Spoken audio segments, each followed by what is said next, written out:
નમસ્કાર, vibes of India સાથે હું સમીર. આજે આપણે એક નવા મહેમાન સાથે વાત કરવી છે કે જે અમેરિકામાં રહે છે, ગુજરાતી છે. અને ગુજરાતી અમેરિકામાં રહી અને અમેરિકા વિશે, અમેરિકાની સુવિધાઓ વિશે શું વિચારે છે એ વિષયને લઈને જ વાત કરવી છે.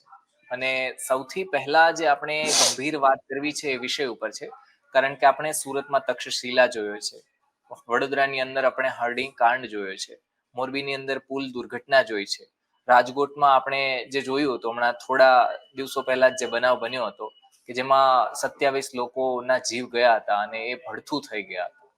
આ તમામ વિષયો આપણે ત્યાં ગંભીર છે, કારણ કે આ જે પ્રાઇમરી સુવિધાઓ છે ને એ છે જે સરકારે આપણને આપવાની હોય છે નાગરિક તરીકે, અને આપણો હક પણ છે. પરંતુ આ હક અત્યારની પરિસ્થિતિ મુજબ જો વાત કરીએ તો ભારતમાં શું ચાલી રહ્યું છે અને અમેરિકામાં શું ચાલી રહ્યું છે એ વિષય ઉપર વાત કરવી છે કે અમેરિકામાં ત્યાં કેવી રીતના સુવિધા મળતી હોય છે. અને એના માટે જ આપણી સાથે ભૂપેન્દ્રસિંહ રાવલજી જોડાયા છે, જે એવા ગુજરાતી છે કે જે અમેરિકામાં રહે છે. અને સાહેબ, આપની સાથે જ વાત કરવી છે. સ્વાગત છે આપનું વાઇબ્સ ઓફ ઇન્ડિયામાં. નમસ્કાર, થેન્ક્સ. સાહેબ, મારે એ જ પૂછવું છે કે આપણે હમણાં જોયું કે રાજકોટની અંદર કેવો બનાવ બન્યો હતો. અમુક સુવિધાઓ છે નથી મળતી, જેના કારણે ભોગવવું આપણે પડે છે. સુવિધાઓ આપણે હોવી એ આપણો હક છે, પરંતુ મળી નથી શકતી, અને એના કારણે આવા બનાવો બને છે અને સતત બને છે. એવું નથી કે પહેલી વાર બન્યું, કારણ કે પાછળ આપણે હમણાં વાત કરી કે ઘણા બધા બનાવ છે બની ચૂક્યા છે. પણ અમેરિકામાં આ વિષયને લઈ અને કઈ રીતના બધી સુવિધાઓ હોય છે, ગુજરાતી તરીકે આપ શું અનુભવો છો? હું લગભગ 20 વર્ષથી અહીં રહું છું અમેરિકામાં. પહેલા ન્યૂ જર્સીમાં 10 વર્ષ રહ્યો, હવે 10 વર્ષથી પેન્સિલ્વેનિયા સ્ટેટમાં રહું છું. અને રાજકોટનો બનાવ તો બહુ જ ગંભીર કહેવાય, અને એ સરકારની જ બેદરકારી કહેવાય. આ બધી તંત્રની ને સરકારની જ બેદરકારી કહેવાય. એટલે હું તો એને સરકારી હત્યાકાંડ કહેતો હોઉં છું. થોડું આકરું લાગતું હોય મારા શબ્દો, પણ લોકો તમને ટેક્સ ભરતા હોય છે અને લોકોના ટેક્સના પૈસે તમારી સરકાર ચલાવવાની છે અને સુવિધાઓ આપવાની છે, તો તમે એટલું પણ ના કરી શકો તો શું કરવાનું, શું કામનું? એમ આપણે ત્યાં તો જો તક્ષશિલાનો બનાવ પણ મેં તો જોયેલો છે, વિડીયો ઉપર, ટીવી ઉપર જોતો હતો. બરોડા તો મારું પ્રિય સિટી, હું બરોડાથી જ અહીં આવ્યો છું. વર્ષો પહેલા સુરસાગરમાં પણ આવું નાવડી ડૂબી ગઈ હતી અને 40-45 માણસો મરી ગયા હતા, અને પછી સુરસાગરમાં બંધ કરી દીધું. એ બનાવ બન્યો, મોરબીનો બન્યો, આ રાજકોટનો બન્યો, પણ કોઈના પેટનું પાણી હાલતું નથી. તો એ તો નવાઈ લાગે એવી વાત છે. અહીં પણ આવા ગેમ ઝોન હોય છે. હું આ ટ્રેમ્પોલિનમાં મારા ગ્રાન્ડ કિડ્સને હું લઈ જતો હોઉં છું, પણ એટલી બધી સુવિધા અને સગવડ હોય, સેફટી હોય છે કે તમારે એમ ના પૂછો વાત. સતત એમના ગાર્ડ ફર્યા જ કરતા હોય, એમના યુનિફોર્મ વાળા સંસ્થાના. એક પોલીસ વાળો પણ અંદર ઉભો રહેલો હોય છે. મા બાપ તો સામે જ બેઠા હોય, પણ એટલી સલામતીની વ્યવસ્થા સાથે આ બધા ચાલતો હોય છે. અને હશે ક્યાંક બહુ મોટા સિટીમાં બધું જોઈન્ટમાં હશે, પણ અહીં એવું બધું ભેગું એક જ જગ્યાએ નથી હોતું. ટ્રેમ્પોલિન તો એકલું ટ્રેમ્પોલિન હોય, બોલિંગ તો એકલું બોલિંગ હોય, અને પેલું કાર્ટ વાળું હોય છે, ગો કાર્ટ વાળું, તો એકલું એ હોય. એટલે એ રીતે વ્યવસ્થા સારી છે. અને હવે કાચું તો મકાનોમાં તો આવું કોઈ લાયસન્સ જ ના આપે. અહીં એક તો લાયસન્સની બાબતમાં એટલા બધા સ્ટ્રીક હોય છે ને કે ના પૂછો વાત. અને એમાં આપણો પ્રોબ્લેમ સૌથી મોટો શું છે ખબર છે? કે we are religious not moral. આપણે ધાર્મિક બહુ છીએ, નૈતિકતા જરાય નથી. એટલે તમે પૈસા ખાઈને બધા લાયસન્સ આપી દો છો, જોતા નથી તમે. પોલીસે પરમિશન આપી દીધી. કાચા મકાનોમાં તમે આવું હેવી બધું હતું, એટલું હેવી હોય બધું, તો એમાં તમે લાયસન્સ આપી દો, એ તો કઈ રીતે ચાલે? ના ચાલે. અહીં અમારા દીકરાઓના બધા સ્ટોર્સ છે. એક સામાન્ય લાયસન્સ લેવું હોય તો બહુ ચકાસણી કરીને જ એ લોકો આપે છે. એ પ્લાનમાં થોડોક ફેરફાર હોય તો ના આપે, મહિનાઓ સુધી રખડાવી દે. તમારો ધંધો બગડે. એટલે તમે બધું એક્યુરેટ કરો, અને લાંચ રૂશ્વતની તો વાત જ ના થાય. એવી તો ઓફર જ ના કરાય, બહુ મોટો ગુનો. એટલે લાંચ રૂશ્વતની વાત કરી છે તો મારે એવું પણ પૂછ્યું છે કે માની લો કે કોઈ ઘટના બની ગઈ છે અથવા તો બનાવ બની ગયો છે અને તમે જોઈ લીધું, તો પોલીસને તમે ફોન કરો તો કેટલી વારમાં પોલીસ આવી જાય, અથવા તો એમ્બ્યુલન્સને ફોન કરો તો કેટલી વાર, એટલે એ બધું કઈ રીતના હોય છે અમેરિકામાં? 3 થી 4 મિનિટમાં પોલીસ આવી જાય. શું વાત કરો? હા. 3 થી 4 મિનિટમાં પોલીસ આવી જાય. અમારા સ્ટોરોમાં બધા અમારા દીકરાઓના સ્ટોર છે બધા, તો એમાં એક પેનિક બટન હોય છે, રજીસ્ટર જે હોય આપણે ગલ્લો કહીએ છીએ, તો એના નીચે એક પેનિક બટન હોય. પેનિક બટન દબાઈ દો ને, ખાલી કશી વાત કરવાની નહીં, 4 મિનિટની અંદર પોલીસ આવી જાય છે. આ તો અમારો જાત અનુભવ છે. અચ્છા, ક્યાંક કોઈ કશું એ થયું અને ફોન કરીએ તો તરત જ 911 અમારો એનો આખા અમેરિકાનો જનરલ નંબર છે, 911. એટલે પોલીસ તરત ફોન ઉઠાવે અને તરત પૂછી લે શું બનાવ બન્યો છે. એટલે એ રીતે તરત જ પોલીસ આવી જાય, જોડે જોડે એમ્બ્યુલન્સ પણ આવી જાય. હું સ્ટોર ઉપર કામ કરતો હતો એક વખત, અને એક મોટી ઉંમરના ભાઈ હતા, એ થોડાક આમ બેભાન જેવા થઈ ગયા બેઠેલા, તો અમે ખુરશીમાં બેસાડ્યા, ફોન કર્યો 911. પોલીસે કહ્યું શું થયું? મેં કીધું ભાઈ એક જણ આવું બેભાન થઈ ગયો છે. તરત જ એમ્બ્યુલન્સ આવી ગઈ. 4-5 મિનિટમાં બધું આવી જાય, અને એમને તરત ચેક બી કરી લીધું કે આ સુગર ઓછું થઈ ગયું છે, અને અડધો કલાકમાં એમને ઉભાઈ કરી દીધા અને જતા રહ્યા બધા. એટલે એટલી ઝડપી સેવા છે. હવે અહીં બી એવું નથી કહેતું કે અમેરિકા બહુ મહાન કન્ટ્રી છે, એવું તો અમેરિકનો નથી માનતા. અહીં પણ ગન બતાવીને લૂંટફાટ ને એવું બધું થતું હોય છે, તમે વાંચતા હશો ત્યાં. પણ એ ગન બતાવીને લૂંટ કરવા વાળાને ખબર છે કે 4 મિનિટમાં પોલીસ આવી જશે, એટલે એ લોકો 3 કે 4 મિનિટમાં પતાવીને ભાગી જાય.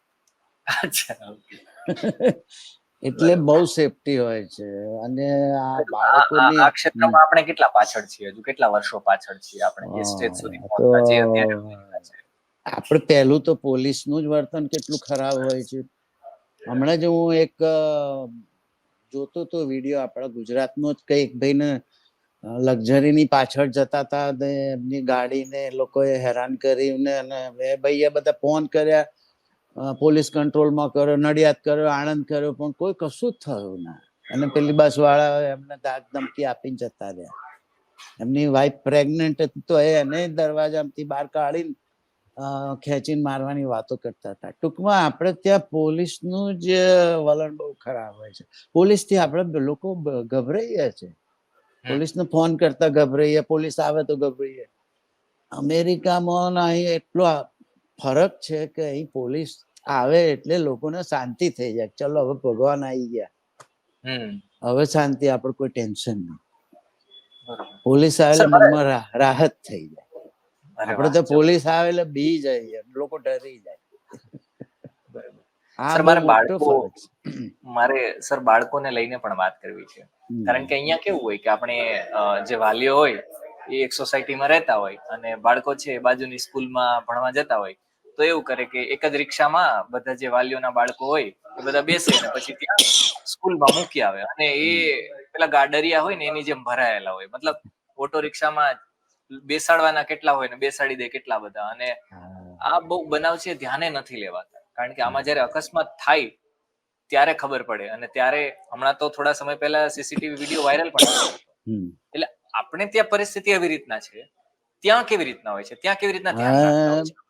મને બંનેનો અનુભવ છે. હું બરોડા રહેતો હતો, એટલે મારા છોકરાઓ જયારે નાના હતા ત્યારે હું પણ આવી રીતે રિક્ષામાં મોકલતો હતો.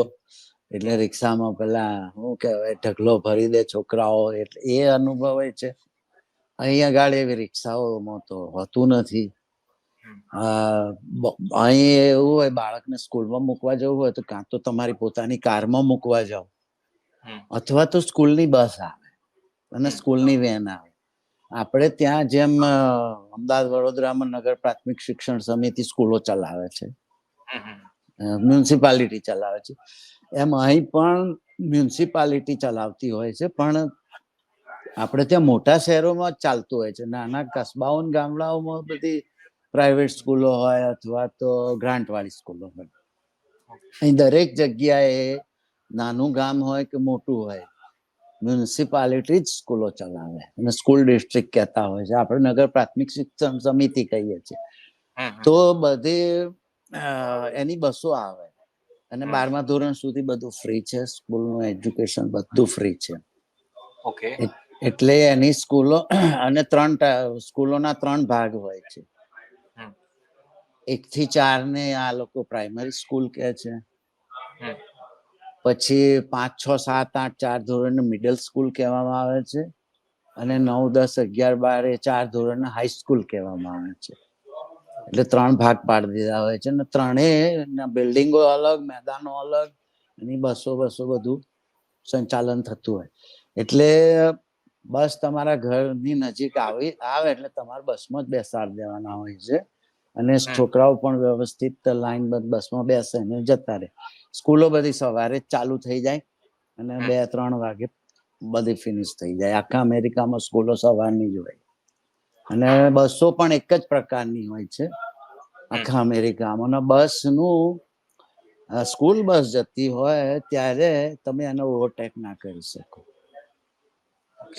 સ્કૂલ બસ ને તમારાથી ઓવરટેક કરાય નહીં. સ્કૂલ બસ જતી હોય તમારે પાછળ ધીરે ધીરે જવું પડે. સ્કૂલ બસ ઊભી રહે એટલે સામેથી આવતો ને એની પાછળ જતો બંને ટ્રાફિક ઊભા થઈ જાય. કોઈથી જવાય નહીં. સ્કૂલ બસ ઊભી રહી બાળકોને ઉતારવા એટલે એક સ્ટોપની આમ સાઈન બહાર નીકળે. સ્ટોપની સાઈન બહાર નીકળે લાલ રંગની. એટલે બધાએ ઊભું જ રહેવાનું. સામેથી આવતો ને એની પાછળ આવતો બધો ટ્રાફિક સ્ટોપ થઈ જાય. એટલે સ્કૂલ બસ ટ્રાફિક પછી સેન્સમાં ભારત અને અમેરિકામાં આબ જમીનનો ફરક તફાવત શું છે? 200-500 વર્ષે નહીં સુધરે એવું લાગે છે. અને સ્કૂલની બસ જતી હોય ને ઊભી રહે એટલે તો એવું કહેવાય છે કે પ્રેસિડેન્ટ ઉભો રહી જાય. સ્કૂલમાંથી બાળકો ઉતરીને જાય, બસ ચાલે પછી જ એની પાછળ જવાય. અને આવા વિડીયો મેં ઘણી વાર મૂકતો હોઉં છું કે ભાઈ આપણે ત્યાં જાગૃતિ અવેરનેસ માટે હું મૂકતો હોઉં છું. ઘણાને એવું લાગે કે આ તો બધું મૂક કરે છે પણ હું અવેરનેસ માટે મૂકતો હોઉં છું. ટ્રાફિકની વાત કરું તો અહીં તો એટલી વસ્તી છે નહીં. દેશ બહુ મોટો છે. વસ્તી 32 કરોડ જ છે આખા અમેરિકાની. એટલે ટ્રાફિકમાં ભીડ તો હોતી નથી. સિટીમાં ડાઉનટાઉનમાં કોઈ ભીડ બહુ હોતી નથી. અને અહીં શું હોય છે આપણે ત્યાં તો સાંજે બધી ટ્રાફિક સિગ્નલો બધા બંધ થઈ જતા હોય છે. લોકો પછી ગમે તેમ ચાલતા હોય છે. દિવસે પણ ટ્રાફિક સિગ્નલોના ઠેકાણા હોતા નથી. હવે ક્યાંક ચાલુ થયું હશે. અમેરિકામાં રાત્રે 2 વાગે પણ રેડ લાઈટ થાય એટલે ઊભું રહેવાનું. કોઈ જતું ના હોય, ચકલી ફરકતું ના હોય છતાં પણ અમે રાતે 2 વાગે રેડ લાઈટમાં ઊભા રહીએ. તો રાત્રે અને ટ્રાફિક બિલકુલ નથી હોતો, એટલું બધું ભીડ નથી હોતી પણ રેડ લાઈટ હોય એટલે ઊભું રહેવાનું. રાત્રે 2 વાગે પણ ઊભું રહેવાનું. આમાં તમે સમજી જાઓ કેટલી ટ્રાફિક સેન્સ હશે. ત્યાં પાવા વાગે, પાવા પી પી પી પી. પાવા તો વર્ષમાં માંડ એકાદ વાર સાંભળવા મળતું હશે. વર્ષમાં માંડ 1-2 વાર સાંભળ્યા હશે. બાકી કોઈ હોર્ન તો મારે જ નહીં. ગમે તેટલો ટ્રાફિક હોય, જામ હોય, એકબીજાની પાછળ ગાડીઓ ઊભી હોય પણ કોઈ હોર્ન ના મારે. બીજું તમને કહું, આપણે ત્યાં પગે ચાલનારનું કોઈ રિસ્પેક્ટ નથી.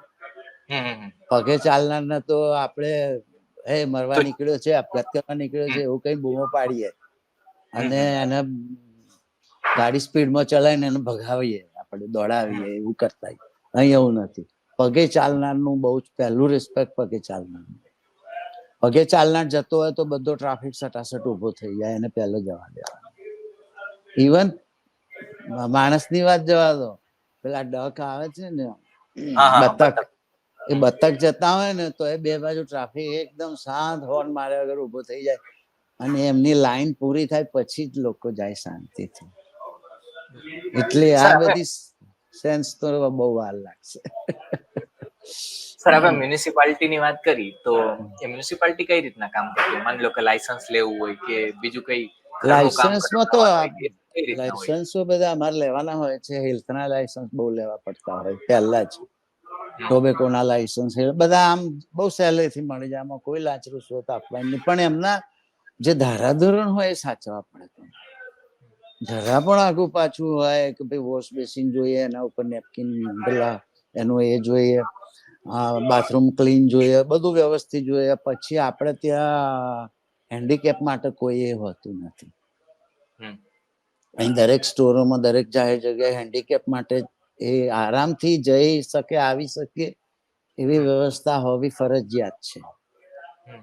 એટલે આ બધું હોય તો પછી એ લોકો લાયસન્સ આપવામાં જરાય વાર કરતા નથી. બાકી તમને પરેશાન કરી મૂકે. અને લાંચ રૂશ્વતની તો વાત જ નથી, એટલે પતી ગયું. સ્પીડમાં તમે પકડાવ તો હવે તો $200-250 દંડ થઈ ગયો છે. એમાં રૂપિયામાં ગણો કેટલો થાય. અને એમાં પૂછાય જ નહીં, બોલાય જ નહીં, ભરી જ દેવો પડે. ઓકે, કોઈ આ લાંચ રૂશ્વતની વાત આવી છે તો મારે એ પણ પૂછવું છે, કારણ કે હમણાં છે ને વચ્ચે પેલું બ્લેક લાઇવ્સ મેટર કરી અને મેટર બહુ ચાલી હતી, તો એમાં ભેદભાવની ક્યાંક વાત આવી હતી. તો અહીંયા પોલીસ છે એ ગોરામાં કે ઘઉંવર્ણામાં કે કાળામાં કે એવી રીતના કોઈ ભેદભાવ રાખે છે બહુ પોતાની એવું નથી કહેતો કે આમ બહુ પેલો રંગભેદ નહીં હોય કે એવું બધું નહીં હોય, એવું નથી કહેતો, પણ બહુ જ ઓછું થઈ ગયું છે, પહેલા જેટલું નથી. પણ ક્યાંક કોઈ જૂનવાણી ઓર્થોડોક્સ વ્હાઇટ પીપલ હોય, એમનામાં ક્યાંક હોય, એવું બની શકે. પણ એટલું બધું નથી. એ જે બન્યો તો કેસ બ્લેક મેટરનો જે બન્યો તો એ ભાઈને, તેમાં તરત એ પોલીસ વાળાનું સસ્પેન્ડ કરી દીધો ને ડિસમિસ જ કરી દીધો હતો, નોકરીથી કાઢી મૂક્યો તો. અને એનું તો કેટલું બધું, આખા અમેરિકાના પોલીસે આમ નીચા નમીને માફી માંગી હતી. માફી માંગી હતી, જાહેરમાં વિડીયો એના આવતા હતા. તો એ માફી માંગી, એ આવતું નથી ને આવું કરે. અને એ વખતે પેલા ટ્રમ્પ હતા, પ્રમુખ હતા. તો એ ટ્રમ્પ કઈક કશુંક બોલ્યા હતા, તો એક પોલીસ અધિકારી એવું કહી દીધું હતું કે મિસ્ટર પ્રેસિડેન્ટ, તમને બોલતા ના આવડે તો ચૂપ રહો. તો પ્રમુખને પણ કોઈ અધિકારી આવું કહી શકે છે કે તમે ચૂપ રહો? આપણે તો બોલી શકો? તમે ના બોલી શકો. બીજો એક દાખલો આપું કે હું ન્યુજર્સીમાં હતો ત્યારે ત્યાં ગવર્નર કોરઝાઈન હતા. કોરઝાઈન અમેરિકાના સ્ટેટનો ગવર્નર, એટલે આપણા મુખ્યમંત્રી, ગુજરાતના મુખ્યમંત્રી હોય એવું. એમને એમના પોલીસ વાળાએ ટિકિટ આપી દીધી હતી, એટલે મેમો આપી દીધો તો, બેલ્ટ નતો પહેર્યો તો. તમે આપણા સીએમ ભૂપેન્દ્ર પટેલને કોઈ પોલીસ વાળો મેમો આપી શકે? ના. એક ધારાસભ્યને, એક સરપંચના છોકરાને નહીં બોલાતું આપણાથી. બીજું તમને કહું, જ્યોર્જ બુશ પ્રમુખ હતા અને એમને અફઘાનિસ્તાન ને ઈરાક ઉપર કેટલું યુદ્ધ કરેલું, બધું એટલો પાવરફુલ પ્રમુખ. પણ જ્યોર્જ બુશની છોકરીને પોલીસે કોર્ટમાં લઈ ગઈ હતી, કોઈ અંડર એજ બિયર પીધી હશે, પકડાઈ હતી, તો કોર્ટમાં જવું પડ્યું હતું. બુશની છોકરીને બુશ પ્રમુખ પદે ચાલુ હતો છતાં જવું પડતું. એવું આપણે ત્યાં શક્ય નથી. અને સેફટીનું તો હું તમને મારા બાળકોની સેફટીનો એક બહુ સરસ દાખલો આપું કે મારી ગ્રાન્ડ ડોટર છે, એને બેક સાઈડ લાખું હતું, આપણે લાખું નથી કહેતા, લાલ રંગનું બર્થ માર્ક હોય, જન્મથી જ વાઇન માર્ક, બર્થ માર્ક એવું કહેતા હોય છે. તો એવું લાખું હતું. હવે એ વખતે અમને કઈ બહુ અંદાજ નહીં કે ભવિષ્યમાં આનો પ્રોબ્લેમ થશે, એવો અંદાજ નહોતો. પછી એને સ્કૂલમાં દાખલ કરી, તો મોટી થઈને સ્કૂલમાં દાખલ કરી કેજીમાં. તો પછી સ્કૂલ વાળાને ધ્યાનમાં આવ્યું કે આને પાછળ આવું લાલ રંગનો ડાઘો છે. તો એ લોકોએ તો ઘેર ઇન્ક્વાયરી મોકલી અને મા બાપ ને પેરેન્ટ્સ ને બોલાયા કે તમે મારો છો, છોકરીને મારતા તો નથી ને? એમ પેલા કે ના ભાઈ, અમે અમારી છોકરીને મારતા આવીશું, એ તો બર્થ માર્ક છે, કે અમે ના માનીએ. કેટલી માથાકૂટ કરી અને ડોક્ટરનું સર્ટિફિકેટ આપવું પડ્યું. પછી ડોક્ટરે લખી આપ્યું કે ના, આ તો જન્મથી જ છે અને આવું કઈ છે નહીં. પણ છતાં મહત્વની વાત એ આવે છે કે એ લોકોએ આ કેસ ક્લોઝ નતો કર્યો. વિચારો, 2 વર્ષ પછી. આ વાર્તાનો ટ્વિસ્ટ એ છે કે 2 વર્ષ પછી લેટર આવ્યો ઘરે કે તમને ઓબ્ઝર્વેશનમાં અમે રાખ્યા હતા અને હા, હવે એમ કે તમારો કેસ ક્લોઝ કરીએ છે 2 વર્ષ પછી હમ. કે તમે તમારી છોકરીને બહુ સારી રીતે રાખો છો ને કશું મારતા જોડતા નથી. 2 વર્ષ સુધી એ લોકોએ મા બાપને ખબર નહોતી અને કેસ ઓબ્ઝર્વેશનમાં રાખ્યો તો ખાનગીમાં આવીને અડોસ પડોશમાં પૂછી જતા હશે કે આ લોકો છોકરી જોડે કેવું વર્તન કરે છે, વિચારો. મા બાપને તો ખબર જ નહીં. 2 વર્ષ સુધી ધ્યાનમાં રાખેલા અને પછી એમને લાગ્યું કે ના આ લોકો તો એમને છોકરીને બહુ પ્રેમથી રાખે છે ને કદી મારઝૂડ નથી કરતા. તો 2 વર્ષ આવું ઓબ્ઝર્વ કર્યા પછી એ લોકોએ લેટર લખ્યો કે તમે બહુ સારા મા બાપ છો.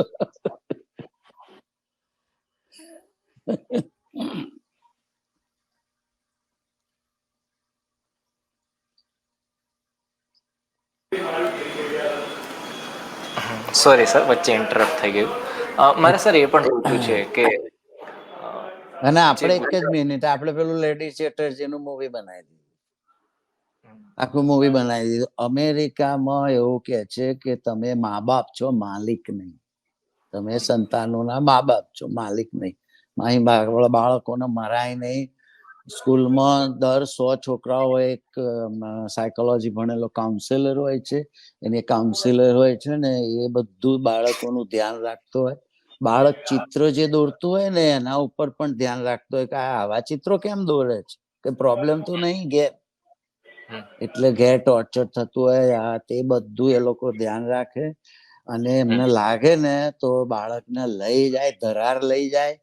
તમને ના આપે, તમે ગમે એટલા કગરો મારું છોકરું ના આપે કે તમે માલિક નથી ભાઈ, તમે મા બાપ છો, અને ફોસ્ટર હોમમાં મૂકી દે. સર આપણા ભારતીયો અથવા તો ગુજરાતીઓ એ કેમ દેશ છોડી અથવા તો ગુજરાત છોડી એટલે કે રાજ્ય છોડી અને અમેરિકા જતા હોય છે, એવું તો શું હા, એમને એ બહુ મહત્વનો પ્રશ્ન છે. બહુ જ મહત્વનો પ્રશ્ન છે કે ઘણા મિત્રો એ કહેતા હોય કે આવું 1.5 કરોડ રૂપિયા ખર્ચીને લોકો આ દેશ છોડીને શું કરવા આવતા. મને ખુદને નવાઈ લાગે. મને કેટલાય એવા ફોન આવતા હોય છે કે અમે 1.5 કરોડ ને 2 કરોડ ને એવા ખર્ચી મેક્સિકો થી ફલાણા ઠીકણે કેનેડા થી આવ્યા છીએ ઇલીગલ. એક કપલ આખું બાળકો સાથે થીજી ગયું હતું કેનેડા થી આવતા. આપણે ડીંગુચા ફેમિલી. ડીંગુચા ગામનું. તો મને ખુદ નવાઈ લાગે કે આટલા બધા પૈસા ખર્ચીને શું કરવા આવતા હશે ને. એનું મુખ્ય કારણ છે લાઈફસ્ટાઈલ. અહીંની લાઈફસ્ટાઈલ જે છે, અહીં જે શાંતિ છે, એના માટે લોકો આવતા. ત્યાં તમે જુઓ તો ડગલે પગલે કરપ્શન છે. તમે વરસાદ આવે એટલે બધું તમે ક્યારે રોડમાં ગરકાવ થઈ જાવ ખબર ના પડે. ક્યારે ઉપરથી પુલ તૂટી પડે તમારી ઉપર ખબર ના પડે. તમે એરપોર્ટ ઉપર ઉભા હો ને ઉપરથી છત પડે તમને ખબર ના પડે. કરપ્શન એટલું બધું છે, ડગલે પગલે હાડ મારી છે. તમે તમારે બિઝનેસ કરવો હોય તો એ ડગલે પગલે લાંચ રૂશ્વત ખવડાવો ત્યારે જ બિઝનેસ થાય. નોકરીમાં એટલી નોકરીઓ નથી. જુઓ તમે પેલા વચમાં શિક્ષકોને કેવા ઢસેડે ત્યાં. એટલે યંગ લોકો જોડે નોકરીઓ છે ને શું કરે. અને અહીં તમે જુઓ તો એકવાર ઘૂસી ગયા, અહીં આવી ગયા પછી અહીં તો કેટલી શાંતિ છે. અહીં નથી ટ્રાફિકની મગજમારી, કોઈ અવાજ નથી, ફટાકડા નથી ફૂટતા, રોજ વરઘોડા નથી નીકળતા. એટલી શાંતિ છે મગજની. બધું લાઈફ સહેલું થઈ જાય છે. લાંચ રૂશ્વત નથી. આજે 20 વર્ષમાં મને યાદ નહીં આવતું મેં એક પૈસો લાંચ માગી હોય કોઈ એમને આપી હોય. હવે ત્યાં પછી તો આ લોકો ડગલે સર આ માની લો કે કોઈ ગુજરાતી ફેમિલી, ચલો માની લો કે હું જ છું, હું ગમે એ રીતના અમેરિકામાં ઘૂસી ગયો અને હું ઇલીગલી ઘૂસ્યો છું, સર મારી સાથે પછી શું થાય છે? ઇલીગલ પકડાય ના ત્યાં સુધી તો કામ કર્યા જ કરતા હોય છે વર્ષો સુધી. ઓકે. મૂળ તો તમે પકડાવ ત્યારે કાઢી મૂકાય. ઓકે. એવા કેટલાય લીગલો હશે કે જે 20-25 વર્ષથી આરામથી કામ કરતા હોય છે. બધા સ્ટોરોમાં એમ કામ કરે કે તમે ઇલીગલ કામ કરવાનું નહીં, પકડાય નહીં, કશું નહીં. તમે લાયસન્સ લેવા જાવ તો મળે નહીં, અથવા તો ગાડી બાડી ચલાવી ના શકો. મેડિકલની સુવિધા ના મળે અમુક, જે ઇન્સ્યોરન્સ ને એ બધું. એ જ ને, બીજું શું? તમે હટ્ટા કટ્ટા જવાના હો તો તમને કઈ કશું થતું ના હોય તો લોકો મેં જોયા છે એવા 20-20 વર્ષથી ઇલીગલ કામ કરતા હોય આપણા ગુજરાતીઓના જ બિઝનેસોમાં સ્ટોરોમાં મોટલોમાં કામ કરતા હોય ને રહેતા હોય એટલે જે લાઈફ અહીં બધું સારું છે બધું સહેલું છે બીજી મગજમારી નથી હમ 80-82 રૂપિયાનો ડોલર છે હમ એટલે તમે જે રીતે કામ કરો એ રીતે પૈસા મળે છે એટલું તમે ઇન્ડિયામાં કમાઈ ના શકો એટલું અહીં તમે આરામથી કમાઈ શકો એટલે લોકો આવતા હોય છે તો ભાઈ ચલો કરોડ રૂપિયા ભરી દઈશું હમ મહેનત કરી મજૂરી કરીને 2-4 વર્ષમાં ભરાઈ જશે દેવું કરીને લોકો આવતા હોય છે પછી રાજકીય પેલું પોલિટિકલ અસાઇલમ માટે ઘણી વાર અરજીઓ કરીને મેળવી લેતા હોય છે લીગલ અથવા તો અહીંના કોઈ સિટીઝન જોડે મેરેજ કરીને લીગલ થઈ જાય ઓકે એવા બધા કઈ નાટક કરતા હોય છે લોકો સર આપ ગુજરાતી છો બરોબર આપ ભારતીય છો આપણા દેશના લોકો કદાચ એટલે ટૂંકમાં રંગ ભેદભાવ બધું ત્યાં જોવા મળતું હોય છે એટલા માટે ખાલી પૂછી રહ્યો છું કે ક્યારે રંગભેદનો સામનો તમારે કરવો પડ્યો છે કે ભાઈ આ તો ભારતીય છે તો આની ના સાથે ના આવું ભેદભાવ વગેરે એવું કંઈ 20 વર્ષમાં મને કદી એવો અનુભવ થયો નથી કે કોઈએ કીધું હોય કે તમે ઇન્ડિયન છો ને આમ છો ને તેમ છો ક્યાંક બનતું હશે નાનક ક્યાં તો બન્યું નહીં હોય એવું પણ મને તો એવો અનુભવ થયો નથી ને ઇન્ડિયનો અહીં બહુ સારું રિસ્પેક્ટ બી હોય છે ઇન્ડિયનો બહુ સારું કમાય છે મહેનત બહુ કરે છે રીચ હોય છે એવી છાપ છે અહીં લોકોમાં ઓકે એટલે જનરલી રિસ્પેક્ટ હોય છે માનો કે મોટલ એટલે પટેલ એટલે મોટલ મોટલ એટલે પટેલ એવું કહેવાય છે કારણ કે અમેરિકાનો 40% હોટલ મોટલ ઉદ્યોગ પટેલો જોડે છે એટલે એ રીતે એ બી રિસ્પેક્ટ છે એવું નથી હોતું કે એમનું બધા ઇન્સલ્ટ જ કરે ક્યાંક કોઈ હવે ગામ હોય ત્યાં ઉકરડો હોય એવું તો રહેવાનું કારણ કે ઇન્ડિયનો મહેનત બહુ કરે છે અને મહેનત કરીને કમાય છે તો કોઈને જલન બી થાય કોઈને જલન થાય તો કોઈ બોલી ગયો હોય કોઈ ક્યાંક થઈ ગયું હોય એ વાત જુદી છે પણ જનરલી ઇન્ડિયનો માટે રિસ્પેક્ટ છે બીજું તમને કહું મેડિકલ તમે જુઓ બધા ડોક્ટરો બધે મોટા ભાગે ડોક્ટરો આપણે ઇન્ડિયન ડોક્ટરો હોય છે ખાસા બધા ઇન્ડિયન ડોક્ટરો એટલે ઇન્ડિયન ડોક્ટર્સ નું અહીં બહુ માન છે રિસ્પેક્ટ છે મોટી મોટી હોસ્પિટલોમાં સારી સારી પોસ્ટો પર ઇન્ડિયન ડોક્ટરો હોય છે હોસ્પિટલનું મેનેજમેન્ટ કઈ રીતના હોય છે હોસ્પિટલો અહીં સરકારી હોસ્પિટલો તો બહુ ઓછી ભાગ્યે જ હોય છે જવલ્લે જ હોય છે ક્યાંક એવા કોઈ જગ્યાએ સ્ટેટોમાં હોય છે એવી ક્લિનિક ને એવું બાકી જનરલી મોટી મોટી હોસ્પિટલો હોય છે અને મેડિકલમાં એવું કે તમારી જોડે ઇન્સ્યોરન્સ હોય તો પછી તમારે કઈ પ્રોબ્લેમ હોતા નથી તમારે એક પ્રાઇમરી કેર પસંદ કરવાનો હોય તો પ્રાઇમરી કેરનું કાં તો નાનું યુનિટ હોય કે મોટું યુનિટ હોય પછી એ લોકો તમને સ્પેશિયાલિસ્ટ જોડે મોકલતા હોય છે અને બીજું જે આપણે ત્યાં ગેર માન્યતા એ છે કે એપોઇન્ટમેન્ટ ના મળે ને એવું બધું એક માન્યતા છે કે ત્યાં તો દર્દી મરી જાય પછી એપોઇન્ટમેન્ટ મળે એવી બધી વાતો છે પણ કેનેડામાં એવી તકલીફ છે અમેરિકામાં એવું નથી અહીં તમને સ્પેશિયાલિસ્ટની કદાચ એપોઇન્ટમેન્ટમાં વાર લાગે એવું બને પણ એનો એક સીધો સાદો ઉપાય છે કે તમે ઇમરજન્સીમાં જતા રહો એમ્બ્યુલન્સ બોલાવો તમે ઇમરજન્સી મોટી હોસ્પિટલ તો દરેક જગ્યાએ હોય છે જ ત્યાં જતા રહો ઇમરજન્સીમાં જતા રહો એટલે તમારી બધી જ સારવાર થઈ જાય એ તમારા ડોક્ટરને ફોન કરીને પૂછીને તમારી બધી સારવાર કરી દે ઇમરજન્સીમાં જતા રહો એટલે તમારી તમામ બ્લડ ચેકઅપ MRI કે જે સ્કેટ સ્કેન બધું એક્સરે બધું ત્યાં થઈ જાય તો પછી ઇમરજન્સીમાં જતું રહેવાય ને એટલે મેડિકલ સુવિધા બહુ સારી છે 20 વર્ષથી મને કશું ખર્ચો આવ્યો નથી મારે કોઈ તકલીફ નથી થઈ મારે 2 તો હર્નિયાના ઓપરેશન થયા છે બીજા થયા છે મારા વાઈફને કિડનીનો પ્રોબ્લેમ હતો એમને ડાયાલિસિસ માટે અમારે રોજ જવું પડતું હતું પછી એમને કિડની ટ્રાન્સપ્લાન્ટ કરે એમને કિડની પણ ફ્રીમાં મળી છે ઓહો. કોઈ ખર્ચો નહીં, કોઈ ખર્ચો નહીં. આટલી બધી કિડની ટ્રાન્સપ્લાન્ટમાં અમારે કોઈ ખર્ચો નથી થયો. હમ, હમ. પછી તો એમનું ગમે તે કે પછી કેન્સર થયું ને એમનું ડેથ થઈ ગયું, પણ કશું ક્યાંય કોઈ ખર્ચો નથી થયો. તમારી જોડે સારા ઇન્સ્યોરન્સ હોવા જોઈએ. અને એક વસ્તુ કહું, આપણે ઇન્ડિયામાં તો મેં જોયું છે, પહેલા પૈસા મુકાવે, હમ. પેલા પૈસા મુકાય, પછી દાખલ કરે, પૈસા મુકાવે, પછી ઓપરેશન ઉપર લે. અમેરિકામાં એવું કોઈ પણ હોસ્પિટલ થી બોલાય નહીં કે પેલા પૈસા મૂકો. તમારી જોડે ઇન્સ્યોરન્સ હોય કે ના હોય, એમને સારવાર કરવી પડે એટલે કરવી જ પડે. હમ.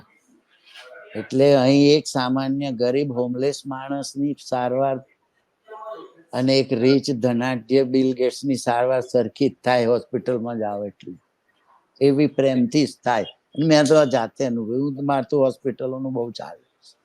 મેં એવા હોમલેસ લોકો જોડે એવું પ્રેમથી ડોક્ટરો નર્સો વાતો કરતા હોય ને એમની સારવાર કરતા હોય ને, એ મેં જાતે જોયું છે. હમ, હમ. એટલે હું કઉ છું કે હોમલેસની ને પ્રેસિડેન્ટની સારવાર સરખી થાય એ હમ. હોસ્પિટલમાં ઘુસી જાવ એટલે.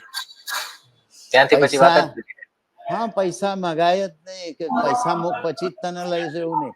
હા, પછી બિલ મોકલ્યા કરે તમારા જોડે. તમારા જોડે પૈસા ના હોય તો એકવાર તો તમને જીવતો ઉભો કરી દે, પછી ઘેર બસ. બિલ મોકલ્યા કરે, પછી મોકલ્યા જ કરે બિલ. હપ્તે હપ્તે તમારે ભરવાની તાકાત હોય તો મહિને $100 કરીને તમે બિલ પૂરું કરી શકો. અને જો તમારામાં સગવડ ના હોય તો તમે કહી શકો કે મારી જોડે પૈસા નથી, મારી આવકના સર્ટિફિકેટ જોઈ લો, હું પૈસા નહીં ભરી શકું. તો એ લોકો બધું બિલ માફ કરે, ચેરિટીમાં જતું રહે. બિલ ગેટ્સ જેવા એટલે તો પૈસા આપે છે ને. હોસ્પિટલોમાં દાન શું કરવા કરે છે? સર, આપણે ગુજરાતની કે ભારતની વાત કરીએ, થોડી રાજકીય વાત કરવી છે, એટલા માટે રાજકારણને લગતી વાત કરવી છે. જ્યારે આપણે વોટ આપવા જતા હોઈએ છીએ ત્યારે ગુજરાતના અથવા તો ભારતના લોકો છે એના મનમાં શું હોય છે આખું ગામ જાણે છે. અમેરિકાની અંદર જ્યારે કોઈ પણ વ્યક્તિ કોઈ પણ રાજકીય પક્ષને વોટ આપતો હોય છે ત્યારે એ નેતા પાસેથી અપેક્ષા શું રાખે છે કે મને શું શું મળવું જોઈએ, જેને આધારે એ મત આપતો હોય છે? જનરલી તો ટેક્સ ના બધે એવું જ હોય કે ભાઈ ટેક્સ થોડાક ઓછા ભરવા પડે, એ બધું હોય. પછી સ્વાસ્થ્યની સુવિધાઓ વધારે સારી રીતે આપે એ હોય. એટલે બધા જ, ઓબામા આવ્યા તો ઓબામા કેર ચાલુ કર્યું હતું, ટ્રમ્પ આવે તો એનું કરે. એટલે સ્વાસ્થ્યની સુવિધાઓ માટે ખાસ લોકો જાગૃત હોય છે કે એ બધી મળવી જોઈએ. બીજી સુવિધાઓ તો મળવાની હોય છે ને. બીજું ખાસ તો અમારો નેતા પાવરફુલ હોવો જોઈએ કે દુનિયામાં બીજા કોઈ દબડાઈ ના જાય. ડંકો વગાડે. હા, એટલે એ જોઈએ ખાસ કે ભાઈ નેતા વ્યવસ્થિત પાવરફુલ જોઈએ. બિઝનેસ વાળા હોય એમને તો બિઝનેસ નો ફાયદા જોઈએ એ રીતે હોય. અમુક હ્યુમન રાઇટ્સ માટે એ કરતા હોય, ભાઈ હ્યુમન રાઇટ્સ માટે લડતા હોય તો એમને એ રીતે હોય. એટલે નેતા આ રીતે લોકો પસંદ કરતા હોય છે. તો બે જ પક્ષ છે, ડેમોક્રેટ ને રિપબ્લિક. નેતા ઢીલો ના પડવો જોઈએ એવું હોય છે, ખાસ તો બહારના દેશો વચ્ચે. જો બાઇડન ઢીલા પડતા એવા લાગે તો પછી એ હારી જાય એવું થવાનું. ટ્રમ્પ થોડો મજબૂત લાગતો તો જીતી ગયા હતા, પણ બીજી વાર પછી હારી ગયા એવું થાય. એટલે આપડે ત્યાં જે લોકો અંધભક્તિમાં ચલાય રાખે છે એવું અહીં ના ચાલે. બીજું આપડે ત્યાં તો રેલીઓ કાઢવામાં આવે છે ને કરોડો રૂપિયા વાપરવામાં આવે છે. અહીંયા પૈસા તો વાપરતા હશે બરોબર, પણ એવી રોડ રસ્તાઓ ઉપર રેલીઓ અહીં નથી નીકળતી. રોડ રસ્તાઓ ઉપર રેલીઓ નથી નીકળતી. ક્યાંક હોલોમાં ભાષણો કરતા હશે, જાહેરમાં મેદાનોમાં કોઈ ભાષણ નથી કરતું, રોડો ઉપર રેલીઓ નથી નીકળતી. અહીં પ્રમુખ જીતે છે એના ઉપર ખબર છે?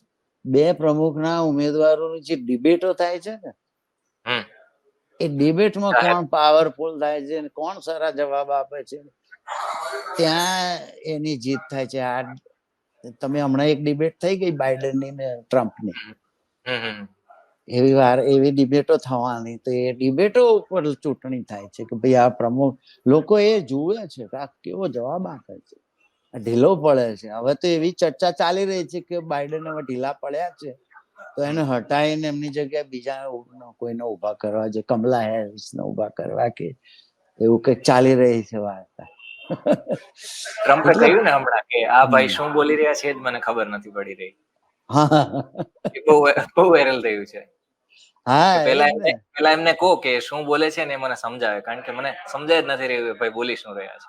એટલે ટ્રમ્પ ટૂંકમાં એવી રીતના જો બાઇડનને કહી રહ્યા હતા કે જો બાઇડન સરખું બોલી નથી શકતા, પણ એ કારણ એવી કે રીતના હવે નહીં, બીજી રીતના કીધું. ના વાત બી સાચી છે. બાઇડન ભૂલી જાય છે, અને એને યાદ નથી રહેતું ને, ઉંમરે બહુ થઈ ગઈ છે. અમેરિકામાં બહુ આમ એવા એટલા બધા વૃદ્ધ પ્રમુખોને જલ્દી કોઈ છૂટે નહીં. અહીં તો પ્રમુખ એકદમ હાઈટ વાળો, પર્સનાલિટી વાળો, યંગ, એવો પ્રમુખ બધાને બહુ ગમે. એટલે ક્લિન્ટન ને કેનેડી ને એવા આપડા ઓબામા ને એવા બધા પ્રમુખો જલ્દી ગમે. તમે જોજો બધા હાઈટ વાળા હશે, 6 ફૂટ પ્રમુખો હશે. પર્સનાલિટી જોઈએ, બોલવાની છાપ જોઈએ. અહીં પ્રજા એવી આપણા જેવી અંધભક્તિ વાળી નથી કે 30 વર્ષથી એકની એક સરકારને ચલાવવા આપી દે છે અને પછી રેલીઓ કાઢે છે કે અમને નોકરી નથી આપતા ને. પણ તમે વોટ કોને આપો છો? 30 વર્ષથી એકની એક પાર્ટીને વોટ આપો છો તમે, તો એ તો પછી સરમુખે તૈયાર થઈ જાય ને. શું બદલાવવું જોઈએ આપને શું લાગે છે કે દર એક 5 વર્ષે બદલી નાખવી જોઈએ સરકારો. અહીં પણ તમે જુઓ, અહીં તો બંધારણમાં જ નિયમ છે. અહીં તો બંધારણનો જ નિયમ છે કે 2 જ વાર પ્રમુખ બનાય, 2 જ વાર ગવર્નર બનાય, 2 જ વાર વડાપ્રધાન બનાવીને 2 જ વાર મુખ્યમંત્રી બનાય. એવું કરી દેવું જોઈએ. વધારે બનાય જ નહીં, નહીં તો માથે ચડી જાય લોકો. અહીં શું છે, અહીં પ્રમુખને લોકો ડાયરેક્ટ છૂટે છે, બરોબર? પ્રમુખને ડાયરેક્ટ છૂટે છે. પણ આપણે ત્યાં લોકસભા અને રાજ્યસભા છે ને, એવું અહીં કોંગ્રેસ અને સેનેટ છે. સેનેટ હાઉસ છે એ આપણી રાજ્યસભા છે, અને કોંગ્રેસ હાઉસ છે એ આપણી લોકસભા છે. એમાં બહુમતી નથી હોતી ને. પ્રમુખ રિપબ્લિક હોય, પણ ત્યાં તો પેલા ડેમોક્રેટ ભરેલા હોય. એટલે પ્રમુખ નું એ ચાલે નહીં. પ્રમુખને બિલ પાસ કરવા હોય તો પેલા બધાની મંજૂરી લેવી પડે. એ મંજૂરી ના મળે તો પ્રમુખને ચાલે નહીં. એટલે હંમેશા વિરોધાભાસ જ હોય છે. જો પ્રમુખ રિપબ્લિક હોય તો પેલા હાઉસોમાં ડેમોક્રેટ વધારે બેઠા હોય છે, પ્રમુખ ડેમોક્રેટ હોય તો ત્યાં રિપબ્લિક વધારે બેઠા હોય છે. એટલે કંટ્રોલ રહે છે. આપણે તો કંટ્રોલ જ નહીં. 10 વર્ષ સુધી તો કંટ્રોલ તમે આપ્યો જ નહીં. ખાલી વિરોધ પક્ષને 50 સીટો નથી આપી, તો પછી એ તો બેફામ જ થઈ જાય ને. હવે પહેલી વાર 100 સીટો આવી અને રાહુલ ગાંધી બોલ્યા તો એ મરચા લાગ્યા લોકોને. વિરોધ પક્ષ તો જોઈએ ને મજબૂત, તો કંટ્રોલ રહે. આપણે તો વિરોધ પક્ષને પતાવી જ દેવો છે, તો પછી તો સરમુખ અત્યારશાહીમાં આમાં શું ફરક રહ્યો? અહીં તો બંધારણમાં જ આપી દીધું 2 જ વાર પ્રમુખ બનાય. ને તો જ્યોર્જ વોશિંગ્ટન ને તો આ પ્રજા રાજા બનાવવા તૈયાર હતી. જે સદીમાં આપણે ગુલામ થયા ને, એ સદીમાં તો આ લોકો આઝાદ થઈ ગયા હતા. અંગ્રેજોને મારીને ભગાડી મૂક્યા હતા. અને જે ત્યાંથી જે ગવર્નર ને ભગાડી મૂક્યો તો એ અહીં રાજ કરી ગયો, કોર્નવાલિસ. તો જ્યોર્જ વોશિંગ્ટન એ જમાનામાં રાજાશાહી ચાલતી હતી, તો એ જ્યોર્જ વોશિંગ્ટન ને કે રાજા જ બનાવી દઈએ. કે ના ભાઈ, લોકશાહી રાખો. અને એ 2-3 વાર આખી જિંદગી એને તો પ્રમુખ બન્યો હોત તો રહેત, પણ કે 2 જ વાર બનવાનું પતી ગયું. એટલે આપણે ત્યાં આવા નિયમો થોડા કરવા છે, જેથી આખું જ ના થઈ જાય લોકો.